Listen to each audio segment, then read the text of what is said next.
Welcome to our channel 100% knowledge with success. Video देखने से पहले चैनल को सब्सक्राइब कीजिए और बेल आइकॉन दबाइए। नमस्कार दोस्तों, स्वागत है आपका एक बार फिर से बीएससी सेकेंड ईयर की केमिस्ट्री क्लासेज में। हमारे पास बात चल रही थी किसकी? लैंथेनाइड्स की बात चल रही थी। किसकी बात चल रही थी? लैंथेनाइड की बात चल रही थी। ठीक है, अब देखो लैंथेनाइड में हम इलेक्ट्रॉनिक विन्यास के बारे में पढ़ रहे थे। मैंने आपको सभी एलिमेंट का इलेक्ट्रॉनिक विन्यास बता दिया था। ठीक है, तो अब वहाँ पे कुछ चीज़ें थी जैसे आपके मन में आई होगी, जैसे हमारे पास सीरियम था। सीरियम का जो इलेक्ट्रॉनिक विन्यास था ना, वो क्या था? Xenon 4f2 5d0 6h2। हालांकि इसको 4f1 5d1 भी लिखा हुआ है, लेकिन हम इसको इस तरीके से लिखते हैं। ठीक है, अब देखो यहाँ पे कईयों के मन में आया होगा कि लैंथेनम का जो इलेक्ट्रॉनिक विन्यास है वो होता है क्या? जिनोन 4f0 5d1 और 6h2। ठीक है, तो यहाँ पे आपके मन में आया होगा कि सीरियम में दोनों के दोनों इलेक्ट्रॉन एक साथ f कक्षकों में कहाँ से आ जाते हैं? ठीक है, कहाँ से आ जाते हैं? देखो इसका आंसर क्या है? जैसे ही लैंथेनम से सीरियम पे जाते हैं, लैंथेनम से सीरियम पर जाने पर 4f कक्षकों की ऊर्जा कम हो जाती है। 4f कक्षकों की ऊर्जा कम हो जाती है। और आपको एक चीज तो पता ही होगा, इलेक्ट्रॉन हमेशा कम ऊर्जा वाले कक्षकों में जाते हैं। इलेक्ट्रॉन कहाँ जाते हैं? कम ऊर्जा वाले कक्षकों में जाते हैं। इसलिए जब हम लैंथेनम से सीरियम पे जाते हैं तो दोनों के दोनों इलेक्ट्रॉन कहाँ चले जाते हैं? f कक्षकों में चले जाते हैं। बहुत कम ऊर्जा हो जाती है f कक्षकों की। ठीक है, और जिसमें कम ऊर्जा होगी इलेक्ट्रॉन वहीं जाते हैं।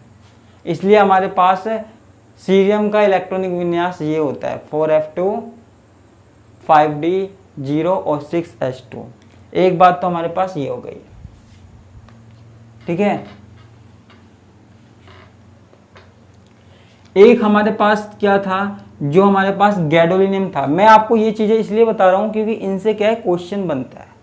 इनसे एग्जाम में क्वेश्चन बनता है और आता भी, इसलिए मैं बता रहा हूं। गैडोलिनियम का इलेक्ट्रॉनिक विन्यास 4f7 5d1 और 6h2 होता है।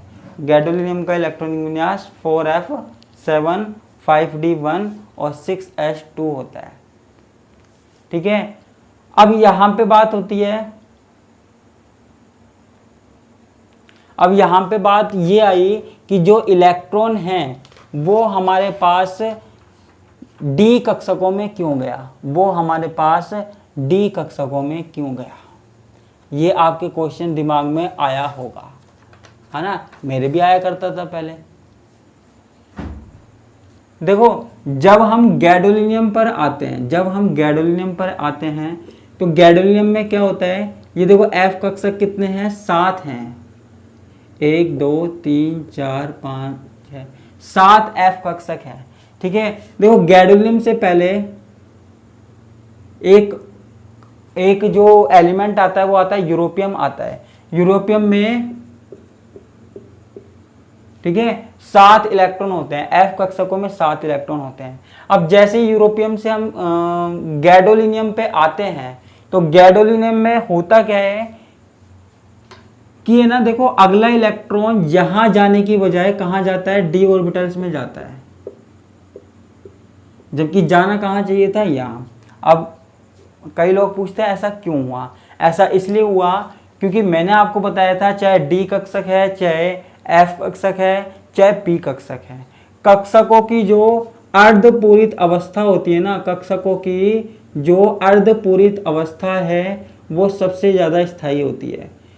ऑर्बिटल्स की जो हाफ फील्ड स्टेट है और अवस्था है वो सबसे ज़्यादा स्थायी होती है, यानी कि कक्षक आधे भरे हुए हों। ठीक है, अगर कक्षक आधे भरे हुए हैं या पूरे भरे हुए हैं तो वो सबसे ज़्यादा स्थायी होंगे। ठीक है, तो एक इलेक्ट्रॉन जाने पर इसका स्थायित्व क्या हो जाता है? कम हो जाता है। इसलिए वो एक इलेक्ट्रॉन यहाँ ना जाकर यहाँ चला जाता है, ताकि ये अपना स्थायित्व बनाए रखे, ताकि ये इसकी स्टेबिलिटी बनाए रखे।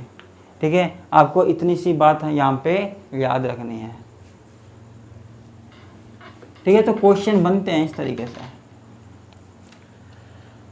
अब देखो यहाँ पे मेरे पास आज का जो टॉपिक है वो है त्रिधनीय आयनों का इलेक्ट्रॉनिक विन्यास, इलेक्ट्रॉनिक कॉन्फ़िगरेशन। त्रिधनीय आयन कौन से हैं? त्रिधनीय यानी कि 3 पॉजिटिव चार्ज वाले, जैसे हमारे पास सीरियम है। अच्छा, टेबल वो सीरीज तो आपको याद हो ही गई होगी, उम्मीद करता हूँ। तो कौन कौन सी थी?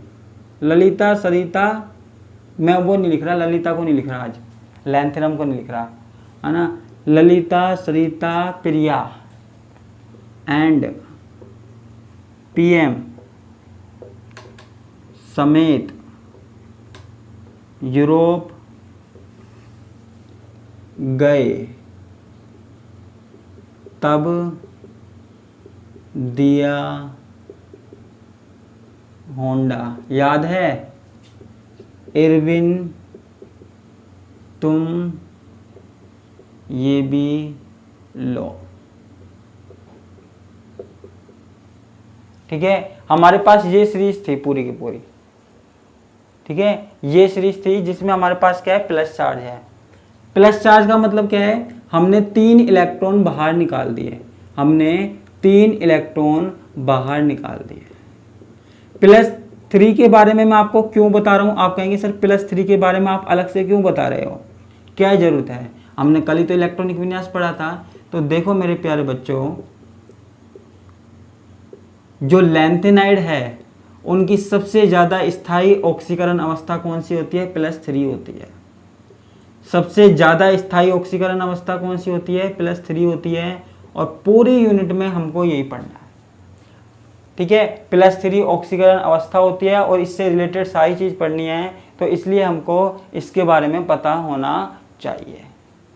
ठीक है, तो इसलिए हम इसका इलेक्ट्रॉनिक विन्यास लिख रहे हैं। तो इसका इलेक्ट्रॉनिक विन्यास लिखने के लिए सबों में मैंने जिनोन तो लिख ही लिया, जिनोन मैंने लिख लिया। अब बाकी का हम क्या करते हैं? बाकी का हम लिख देते हैं सीरियम को 4F1 5D06S2। आप कहेंगे बाकी के इलेक्ट्रॉन, बाकी के इलेक्ट्रॉन निकल गए।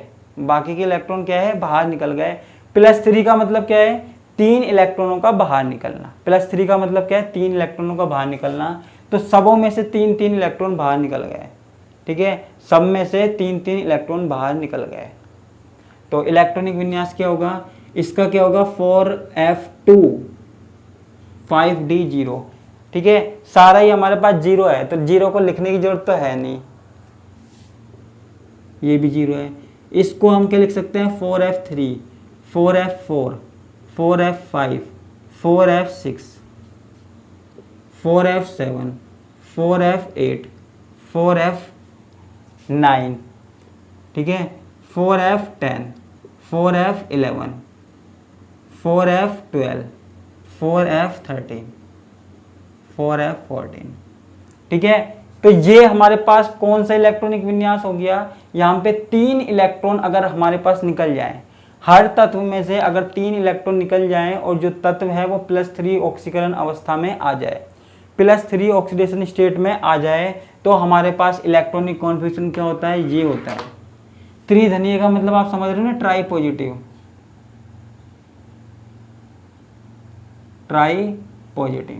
ठीक है, तो ये हमारे पास अवस्था होती है। अब देखो यहाँ पे आपको कोई अपवाद दिख रहा है क्या? बीच में अलग अलग दिख रहा है क्या?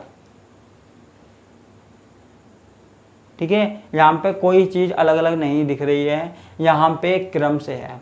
+3 ऑक्सीकरण अवस्था में यहाँ पे सारे के सारे क्रम से हैं, कहीं पर भी हमारा क्रम क्या है? बिगड़ा नहीं है, कहीं पे भी क्रम बिगड़ा नहीं है, बिल्कुल सीरीज वाइज है। 1 2 3 4 5 6 7 8 9 10 11 12 13 14 सब कुछ सीरीज वाइज है, कुछ भी हमारे पास चेंज नहीं हुआ है।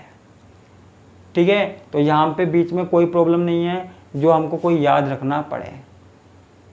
ठीक है, तो यहाँ पे जो इलेक्ट्रॉनों का भरना क्या है, पूर्णतः नियमित है, पूर्णतः नियमित है, यहाँ पे कोई डिफरेंस नहीं है।